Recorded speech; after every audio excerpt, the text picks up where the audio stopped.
बाळासाहेब ठाकरे यांच्या स्मृतिदिनी उद्धव ठाकरे आणि राज ठाकरे एकत्र आले। ठाकरे बंधू 2014 मध्ये स्मृतिस्थळी एकत्र आले होते। आता 11 वर्षांनंतर ते एकत्रित दिसले। यावेळी स्मृतिस्थळी आदित्य ठाकरे, रश्मी ठाकरे उपस्थित होते।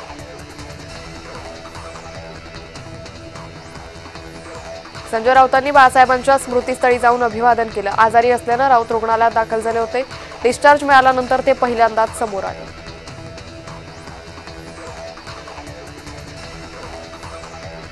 बाळासाहेबांच्या स्मृतिदिनानिमित्त राऊतांनी ट्विट करत आदरांजली वाहिली। यात राऊतांनी बाळासाहेबांसमोर पंतप्रधान मोदी वाकून नमस्कार करत असल्याचा फोटो पोस्ट करत भाजपला डिवचले।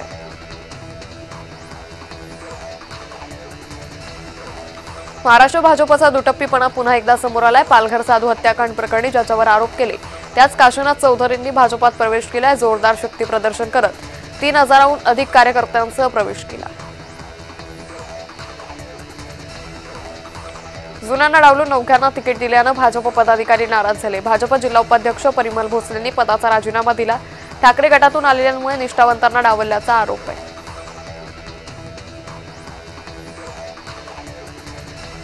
राज्यात 246 नगर परिषदा आणि 42 नगरपंचायत निवडणुकांसाठी अर्ज भरण्याचा आजचा शेवटचा दिवस आहे। दुपारी 3 पर्यंत इच्छुकांना अर्ज भरता येईल। दुपारी 3 नंतर निवडणुकीचं चित्र स्पष्ट होईल। कुठला पक्ष कोणासोबत जातोय याचंही चित्र समोर येईल। दरम्यान 2 डिसेंबरला मतदान, 3 डिसेंबरला मतमोजणी असेल।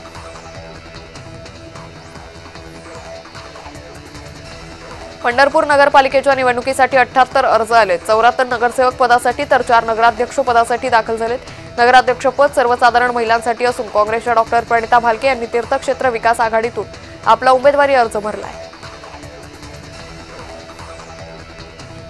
भंडारा जिल्ह्यातील तुमसर नगर परिषद नगराध्यक्ष पदाच्या उमेदवारीवरून राष्ट्रवादीत मोठी बंडखोरी झाली आहे। शेकडो युवा कार्यकर्ते राजीनामा देणारे राष्ट्रवादीचे अभिषेक कारेमोरेंनाच पुन्हा नगराध्यक्ष पदासाठी संधी दिल्यानं कार्यकर्ते नाराज झाले। अहिल्यानगरमध्ये नगरपंचायत आणि नगर परिषद निवडणुकीसाठी आतापर्यंत 811 अर्ज आले। जिल्ह्यातील बहुतांश ठिकाणी महाविकास आघाडी आणि महायुती होण्याची शक्यता कमी आहे। सर्वच पक्षांच्या नेत्यांनी स्वतंत्रपणे उमेदवारांना एबी फॉर्म दिल्यानं महायुती महाविकास आघाडीत बिघाडी झाल्याचं चित्र आहे। मोर्चा नगरच्या राष्ट्रवादीचे उमेदवार उज्ज्वला थिटेंनी भाजपचे नेते राजन पाटलांवर गंभीर आरोप केले। भाजप नेते राजन पाटील उमेदवारी अर्ज भरू देत नसल्याचा आरोप त्यांनी केला। उज्ज्वला थिटे या पहाटे 5 वाजता पोलीस संरक्षणात अनगरमध्ये पोहोचल्या।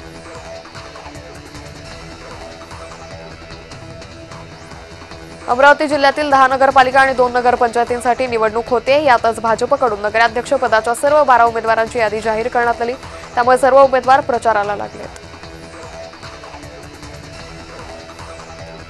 अजित पवार यांना पुणे जिल्ह्यात धक्का बसलाय। पुणे जिल्हाध्यक्ष प्रदीप कारटकरांनी पक्ष सोडण्याचा निर्णय घेतला।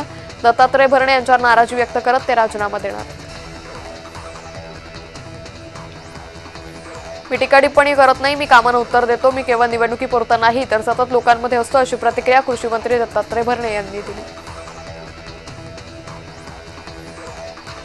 अमित ठाकरेंवर गुन्हा दाखल झाल्यानं मनसेनी आक्रमक झाली। शिवरायांच्या धुळकात ठेवलेलं बंदिस्त स्मारक खुलं केलं म्हणून अमित ठाकरेंवर सरकारकडून गुन्हा दाखल झालाय। कबूतरखाने खुले जाणाऱ्या जैनांवर कारवाई नाही, हे कुठलं स्वराज्य, असं ट्विट गजानन काळेंनी केलं।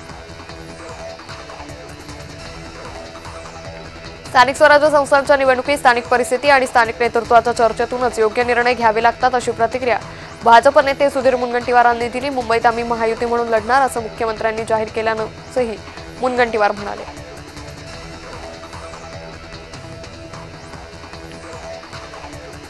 लातूरच्या उदगीर अहमदपूर नगर परिषद निवडणुकीत महायुतीत काडीमोड झालाय। शिवसेना नगर परिषद निवडणूक बळावर लढणारे राज्यात महायुती असली तरी उदगीर आणि अहमदपूर नगर परिषद निवडणुकीत शिवसेनेला वेगळी चूल मांडण्याची मित्रपक्षांनी वेळ आणली, अशी प्रतिक्रिया सुधाकर भालेरावांनी दिली।